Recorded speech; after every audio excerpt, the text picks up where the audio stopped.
ফেলে দেওয়া জিনিস দিয়েও যে এত মজাদার একটা রেসিপি তৈরি করা যায়, আজকের এই রেসিপিটা না দেখলে কিন্তু বুঝতেই পারবেন না। এই জন্য প্রথমে চুলায় একটি পাত্র বসিয়ে এখানে আমি 2 টেবিল চামচের মতো সরিষার তেল দিয়ে দিচ্ছি। তেলটা কিছুটা গরম হয়ে আসলে এখানে আমি অ্যাড করে দিচ্ছি লাউয়ের বিচি। দেখে নিশ্চয়ই বুঝতে পেরেছেন, আমি এখানে লাউয়ের বিচিটাকে খুব ভালোভাবে পরিষ্কার করে নিয়ে এখানে ব্যবহার করেছি। তারপর দিয়ে দিয়েছি হাফ কাপের মতো চিংড়ি মাছ। আমি এখানে ছোট সাইজের চিংড়ি মাছটা ব্যবহার করেছি, চাইলে আপনারা বড় চিংড়ি মাছটাও ব্যবহার করতে পারেন।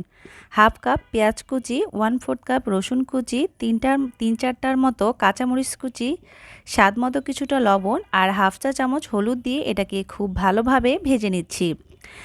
এই লাউয়ের বিচিগুলোকে সিদ্ধ করার জন্য এখানে এক্সট্রা করে কোনো পানি ব্যবহার করার প্রয়োজন নেই।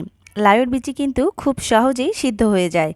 দেখুন, আমি 4-5 মিনিট এটাকে খুব ভালোভাবে অনবরত নেড়েচেড়ে ভেজে নিয়েছি। আর দেখে নিশ্চয়ই বুঝতে পারছেন, এ পর্যায়ে লাউয়ের বিচিগুলো খুব ভালোভাবেই সিদ্ধ হয়ে গেছে। এবার এগুলোকে আমি একটা শিলপাটায় নিয়ে নিচ্ছি। আপনারা চাইলে এটাকে কোনো ব্লেন্ডারে জারে নিয়েও খুব ভালোভাবে বেটে নিতে পারেন। তবে আজকে আমি এটা খুব ভালোভাবে শিলপাটায় বেটে নিচ্ছি। দেখুন, খুব ভালোভাবে বেটে নিয়েছি। আর তাহলেই তৈরি হয়ে গেছে ফেলে দেওয়া জিনিস দিয়েও ভীষণই মজাদার আর লোভনীয় একটা ভর্তার রেসিপি। আমি আজকে খুব সহজেই লাউয়ের বিচি দিয়ে একটা মজাদার ভর্তা রেসিপি আপনাদের সঙ্গে শেয়ার করছি। আশা করছি আমার আজকের এই সহজ রেসিপিটা আপনাদের কাছে অনেক অনেক বেশি ভালো লেগেছে। এই রেসিপিটি বাসায় একবার তৈরি করার পর কিন্তু আপনারা আর লাউয়ের বিচি ফেলে দেবেন না। এটা দিয়েই এরকম ভীষণ মজাদার ভর্তা কিন্তু তৈরি করে খেতে পারেন।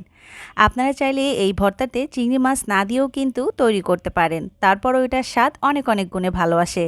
আশা করছি রেসিপিটা ভালো লেগেছে। আল্লাহ হাফেজ।